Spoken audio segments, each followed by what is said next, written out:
Thanks for joining us on SABC News. Let's go back to our main story today. That's the final preparations ahead of tomorrow's ANC National Elective Conference. We cross to Mzwandile Mbeje for an update on the developments in Nasrec. Good afternoon, Mzwandile. Take us through the latest that's happening at Nasrec. Thank you very much, Nzinga. Indeed, earlier we had the Secretary General of the ANC giving us an update, basically saying it's all systems go. He's saying they're just ready for the conference to begin. You know that the conference officially kicks off tomorrow. But of course, this evening there will be that presidential gala dinner, really, which it happens all the time when there's a big event to really mark the start of such a conference. But Nzinga, we have been speaking to the Secretary General about a number of issues, especially as he was addressing us. There were court decisions from Northwest, from KZN, and I understand that the Free State is coming in the next maybe 35 minutes or so. So we just want to make sense of all of this. They are saying everything is in order, they are ready. But here is a situation on the side. How much will this really affect the conference? With me is Professor Somadoda Fikeni, who is a well-known political analyst. We want him to actually make sense for us. Prof, these court cases, will they really impact on what is happening here at Nasrec? Well, I do think that they can impact in terms of reputation of the organization, because they are calling into question the internal processes, the integrity of the organization.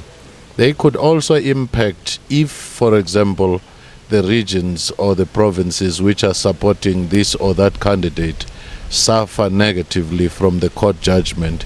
It weakens them either by numbers or by calling into question the legitimacy of leaders of those particular provinces. And the third challenge that you may face is to go into a conference still having pending court cases and appeals.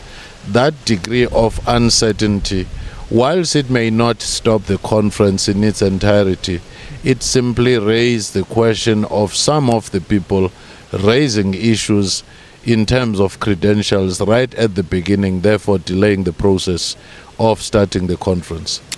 So then the conference starts and then there's battle of credentials. Do you see it end, given that some people will say, well, some were disqualified unnecessarily because of court cases? So what does this say to the issue of credentials, which is always a contentious issue in these conferences? Increasingly, the issue of credentials has become a blot, and it is a barometer that measures the internal wrangling, the internal unhappiness with the processes, which is symptomatic of any factionalized organization. It will indeed try to put a strain in managing the conference, in chairing the conference, in trying to project the most positive image. Remember, the opening of the conference is televised live throughout the world.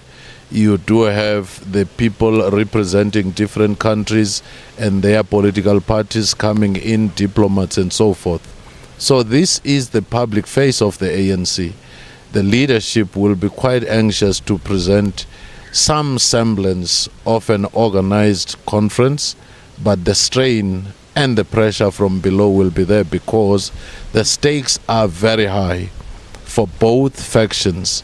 It's a do or die, just like the stakes are very high for the country, which looks at the outcome of this conference, because the ruling party ANC, which has been in a position of authority since 1994, has been experiencing challenges. What comes out of this conference will signal either revival or progressive decline. What do you think? Maybe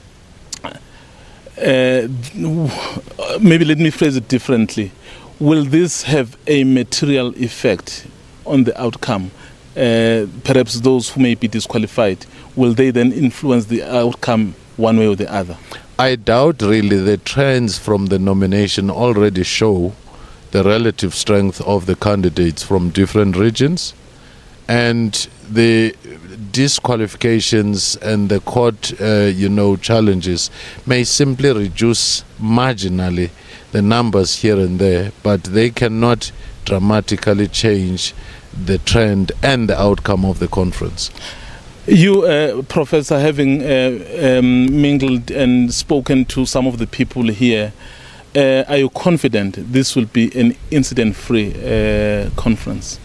There is no way you wouldn't have incidents, but the question is whether those incidents will translate into paralyzing the conference. There will be incidents, but one expects that both sides do know that it is very important to have a successful conference, because if the conference collapses, then the ANC may not have an immediate chance to hold another conference, and it will be too close to the elections for them to reorganize themselves. Thank you very much, Professor. That was the take from Professor Somadoda Fikeni, really giving us his insight into what might possibly happen to this conference, which begins tomorrow. Back to the studio.